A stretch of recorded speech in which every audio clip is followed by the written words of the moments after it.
Capítulo 6. Os papéis do capitão. Cavalgamos depressa por todo o caminho, até que chegamos diante da porta do Dr. Livesey. A frente da casa estava completamente às escuras. Mr. Dance disse-me para pular e bater a porta, e Dog alcançou-me o estribo para facilitar minha descida. A porta foi aberta quase imediatamente por uma empregada. "O Dr. Livesey está em casa?" perguntei. "Não", disse ela. "Ele esteve em casa de tarde, mas foi até o castelo para jantar com o Sr. Conde, o proprietário rural." "Então é para lá que nós vamos", disse Mr. Dance.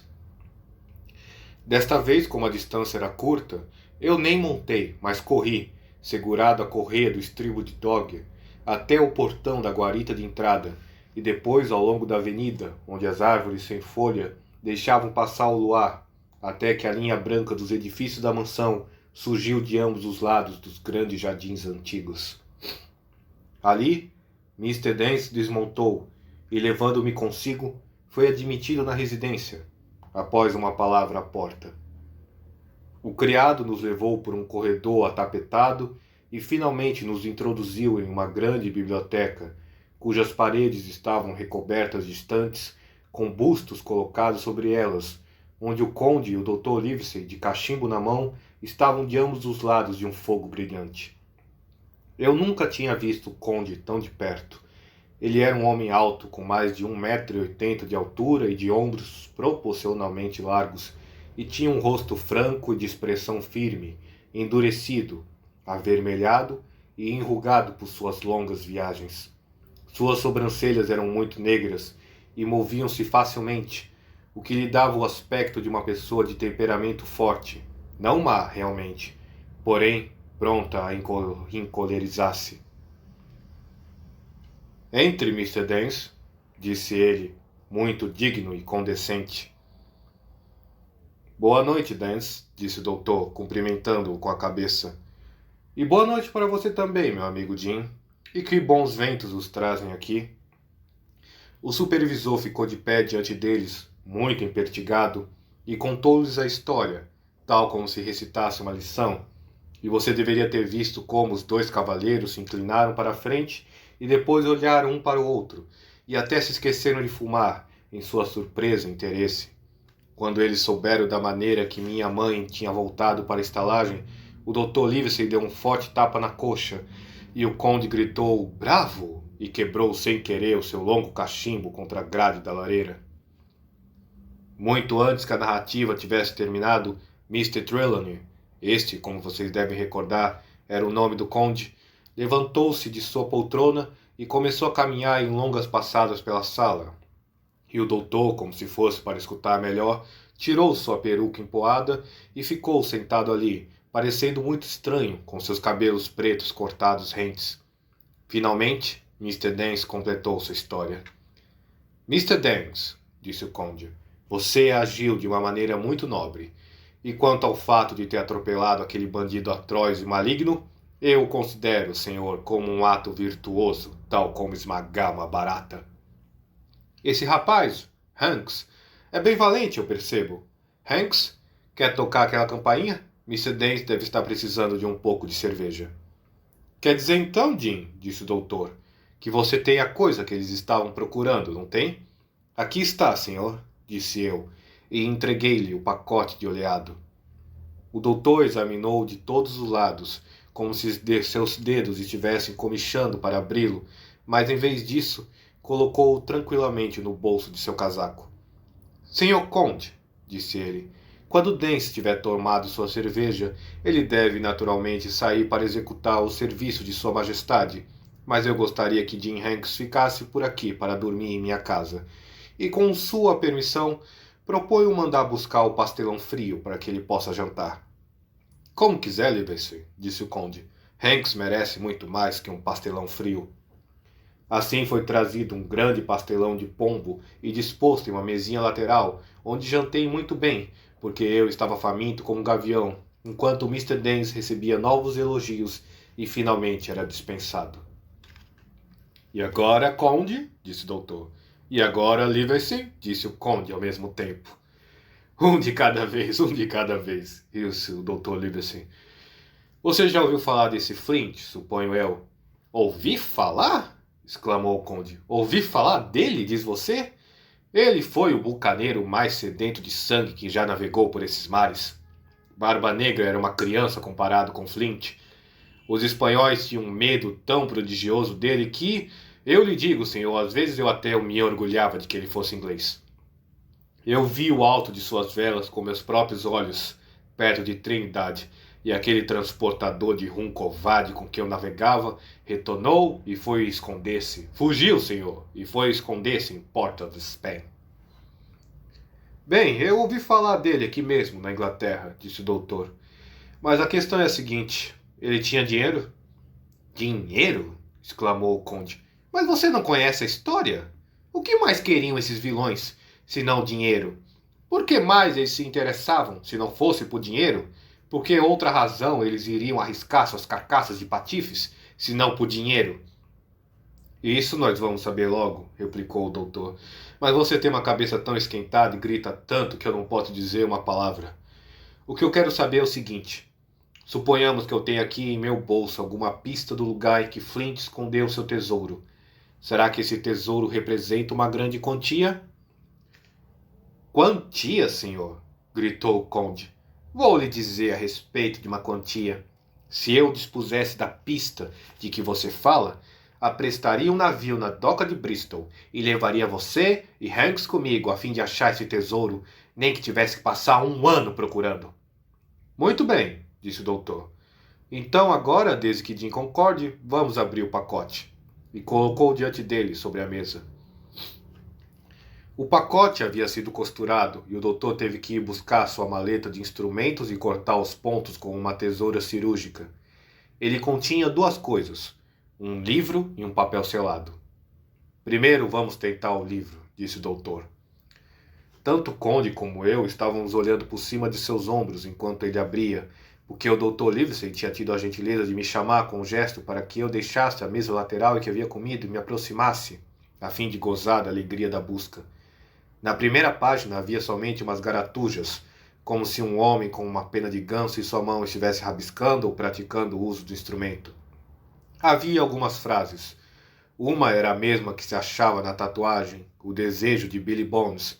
Depois havia outras, como Mr. W. Bones, imediato. Nada mais de rum. Em frente à ilhota da palmeira, ele levou a dele. E mais outras coisas, na maior parte palavras isoladas e ininteligíveis. Eu não pude deixar de imaginar quem era que tinha levado a dele e o que era que ele tinha levado.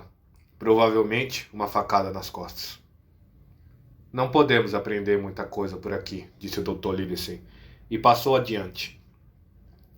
As próximas 10 ou 12 páginas estavam cheias de uma curiosa série de anotações. Havia uma data de um lado da linha e do outro uma soma de dinheiro, como é comum em livros de contabilidade, mas em vez de uma escrita explanatória, somente um número variável de cruzes entre as duas colunas.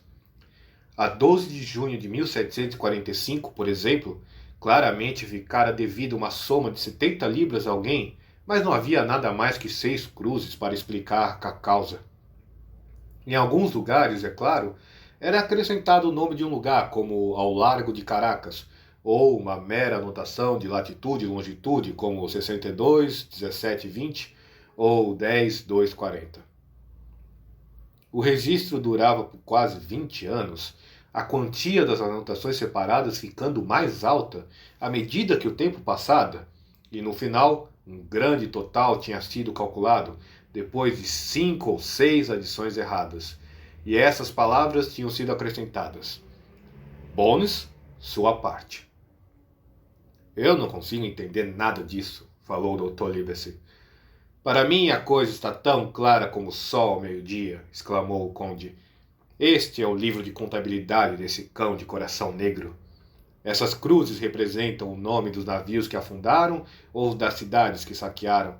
As somas são a parte do patife, e onde ele temia uma ambiguidade, vocês podem ver que acrescentava alguma coisa mais clara, como ao largo de Caracas. Este deve ser algum navio infeliz que foi abordado nessa costa.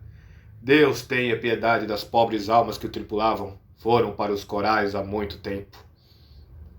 Certo, disse o doutor. É para isso que serve você ter sido um viajante. Certo. E as quantias aumentaram, vocês veem, à medida que ele subia de posto. Havia pouco mais no volume, exceto algumas coordenadas de lugares anotadas nas páginas em branco perto do fim, e uma tabela para a conversão de moedas francesas, inglesas e espanholas a um mesmo valor. Homem econômico, exclamou o doutor. Ele era esperto demais para ser enganado. E agora, disse o conde, vamos ver o outro. O papel tinha sido selado em diversos lugares por meio de um dedal, em vez de sinete. Talvez o mesmo dedal que eu havia encontrado no bolso do capitão.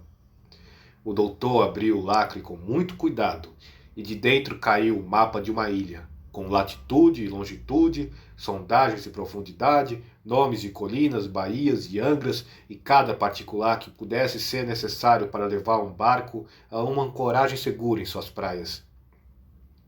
Tinha mais ou menos 9 milhas de comprimento por 5 de largura e o formato aproximado de um dragão gordo empinado sobre as patas traseiras. Tinha, além disso, 2 ótimas localizações para portos protegidos pela terra e uma colina na parte central, marcada à luneta do marinheiro. Havia várias adições de datas posteriores, porém, acima de tudo, 3 cruzes em tinta vermelha, 2 na parte norte da ilha e uma no sudoeste. Ao lado dessa última, na mesma tinta vermelha, com uma letra pequena e clara, muito diferente dos caracteres meio tortos do capitão, havia essas palavras: a parte principal do tesouro está aqui. Na parte de trás, a mesma mão havia escrito mais essas informações. Árvore alta, flanco da luneta, tendo uma ponta voltada para o N de NNE. Ilha do Esqueleto, ESE por E. 3 metros. A prata em barra está no depósito do norte. Você pode encontrá-la seguindo a senda da colina do leste, 10 braços ao sul do Rochedo Negro, que tem um rosto. As armas são fáceis de encontrar, na colina de areia N, na ponta norte do Cabo da Angra, na direção E e a 1/4 de N. JF. Isso era tudo, mas mesmo sendo breve, para mim incompreensível, o conde e o Dr. Livesey ficaram cheios de alegria. Livesey, disse o conde, você vai desistir dessa estúpida clínica hoje mesmo. Amanhã eu vou partir para Bristol.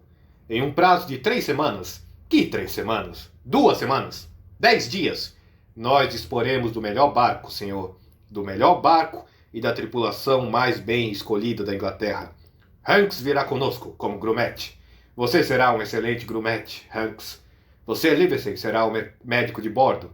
E eu serei o almirante. Vamos levar Redruth, Joyce e Hunter. Vamos ter ventos favoráveis, uma passagem rápida e não vai haver a menor dificuldade para encontrarmos o local. E vamos ter dinheiro de sobra. Dinheiro para jogar fora. Vamos nadar em dinheiro daqui para frente. Trelawney, disse o doutor. Eu irei com você e aposto que Jim também irá de boa vontade e será de grande auxílio em nossa empresa. Há somente um homem de quem eu tenho medo. E quem é esse? Quis saber o conde. Diga o nome desse cão, senhor. É você mesmo, replicou o doutor. Você não sabe ficar de boca fechada? Nós não somos os únicos homens que sabem que esse papel existe. Esses camaradas que atacaram a estalagem essa noite, combatentes ousados e desesperados, sem a menor dúvida, e o resto que permaneceu a bordo daquele lugre, e mais outros, acredito eu, que não se acham muito distantes, todos eles devem estar querendo conseguir esse dinheiro a qualquer custo. Nenhum de nós deve andar sozinho até que estejamos ao mar. Jim e eu ficaremos juntos enquanto esperamos. Você leve Joyce e Hunter quando viajar a Bristol, mas, sobretudo, do começo ao fim, nenhum de nós pode soltar uma palavra a respeito do que encontramos. Livesey, respondeu o conde. Você sempre tem razão. Serei tão silencioso como um túmulo.